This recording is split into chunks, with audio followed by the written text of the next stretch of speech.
그런 악성 민원 때문에 공사에 문제가 생겨가지고 어떻게 해야 될지도 막막하고 그 생각할 때마다 정말 진짜 분노가 치밀고 그렇게 해서 결국엔 소송까지 가가지고 시간도 보내고 감정 소모하고 돈도 쓰고 그렇게 되면은 정말 힘든 상황이 되겠죠.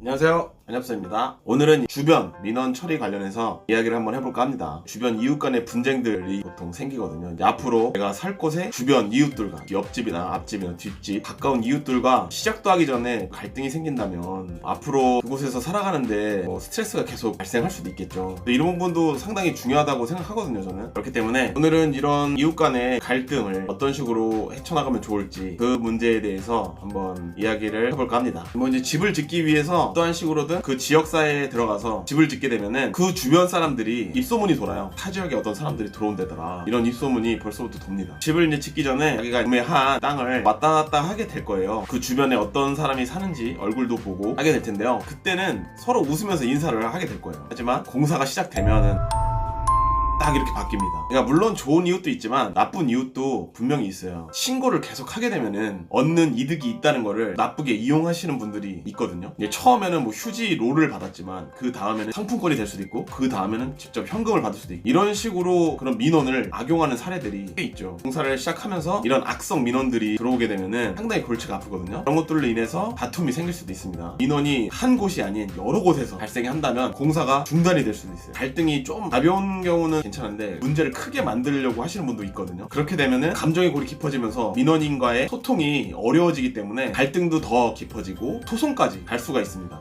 그렇게 되면 비용도 들고 감정 소모도 하고 시간도 들고 정말 짜증이 나게 되는 거죠. 저희 집 같은 경우는 이 사진을 보시면 아시겠지만 전 사방이 다 3층 이상 된 집들이었어요. 저희 집만 딱 1층짜리 집이었거든요. 그래서 저희는 집을 짓기 전에 가장 고민을 깊게 했던 것 중에 하나가 이런 민원 문제였어요. 민원. 공사하는 주변에 사는 가구들이 10가구 이상 됐어요. 10가구 이상. 10가구 이상 됐다고 해도 그거를 이제 인원수로 따지면 많아지고 그렇기 때문에 공사를 시작하기 전에 계약을 딱 하고 나서 저희 집 근처에 있는 모든 분들에게 다 찾아가서 직접 손편지 다 쓰고 바로 밑에 있는 이마트에서 휴지, 나름 고급 휴지 2만원 큰 거 사가지고 편지랑 같이 문 앞에다가 안 계시면 문 앞에다 두고 계시면은 직접 전해드리고 인사도 하고 앞으로 3개월 정도 공사하면서 시끄러울 텐데 정말 죄송하다고 이런 식으로 이제 인사도 드리고 했었죠. 이런 이제 손편지 쓰고 선물 직접 전해드리라고 조언을 해주신 분이 현장 소장님이셨거든요. 현장 소장님이 프린트 이런 거 하지 말고 손편지로 써라. 손편지로 일일이 다 썼습니다. 그렇게 해서 이제 철거 공사를 시작하면서 이제 공사가 시작이 됐는데 당연히 민원이 들어오기 시작했습니다. 이게 운이 좋은 건지 다행인지 모르겠지만 현장 소장님께서 정말 일 처리를 잘 해주셨어요. 경험이 상당히 많으셨고 이 민원 처리에 대해서 일가견이 있으셨어요. 민원이 들어오면은 그분한테 연락해가지고 저희들이 또 이렇게 다 공사하는 사람들 아니겠습니까? 혹시 그쪽 집에 고칠 거나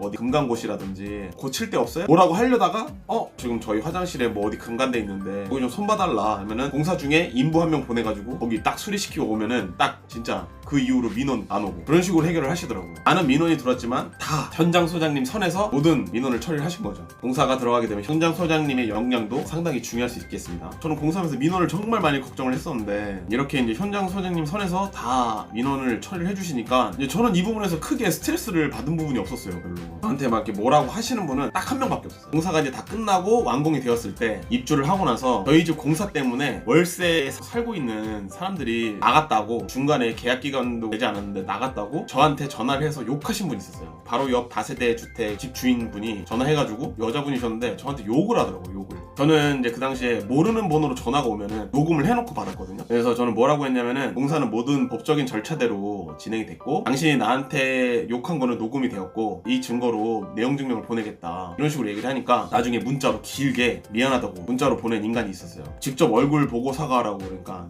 직접 찾아오진 않더라고요. 이제 이 정도면은 정말 민원 없이 공사가 잘 된 경우라고 하더라고요. 특히 이런 환경에서 저 같은 경우는 이제 해결이 잘 됐다고 하지만 다른 분들은 해결이 이런 식으로 안 풀릴 수가 있겠죠. 악성 민원인들이 있어가지고 힘든 상황으로 가는 경우가 있을 수 있겠죠. 그렇게 되면 어떻게 해야 될까요? 이제 그런 악성 민원 때문에 공사에 문제가 생겨가지고 어떻게 해야 될지도 막막하고 그 생각할 때마다 정말 진짜 분노가 치밀고 그렇게 해서 결국엔 소송까지 가가지고 시간도 보내고 감정 소모하고 돈도 쓰고 그렇게 되면은 정말 힘든 상황이 되겠죠. 자, 이 내용은 저희 안엽소 댓글에서 본 내용인데요. 바로 옆집 사람이 마을 발전기금 내놓으라고 하는 경우도 있었고 주차장까지 만들어달라고 생떼를 부리시는 분이 있었대요. 이런 분들 만나면 정말 힘들었을 것 같아요. 그래서 이런 상황이 생긴다면은 이런 민원 사전에 방지하기 위해서 여러분들도 알면 좋을 것 같아요. 저도 이제 집 짓기 전에 알아봤던 곳인데요. 이웃 분쟁 조정센터라고 아쉽게도 서울시에서만 운영하는 센터입니다.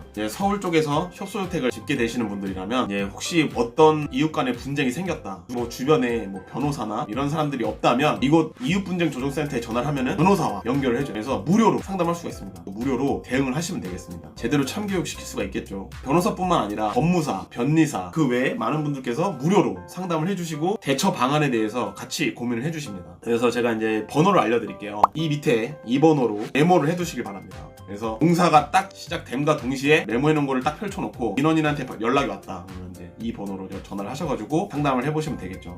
이제 악성 민원이라면 이런 곳에서 해결을 하시면 될 것 같습니다. 협소주택이 아니어도 뭐 전원주택을 짓는다든지 아니면 공사가 아니어도 아파트에 사시는 분들은 뭐 층간소음이라든지 이런 것들이 있을 수 있잖아요. 이런 내용도 다 이곳에서 상담을 하실 수가 있어요. 만약 이웃 간의 문제가 발생을 한다면 이곳에서 전화해가지고 법적인 자문을 받으셔서 해결을 잘 하시길 바랍니다. 이웃 간에 같이 지내는 것도 좋게 지내는 게 사실 좋잖아요. 원만하게 해결하는 것을 권해드리고 웬만해서는 근데 이제 정말 상식을 벗어났다, 이거는 존중할 수가 없다, 갈등 상황이 오게 되면 이제 변호사와 상담을 통해 가지고 이런 부분들을 해결을 하시면 될 것 같습니다.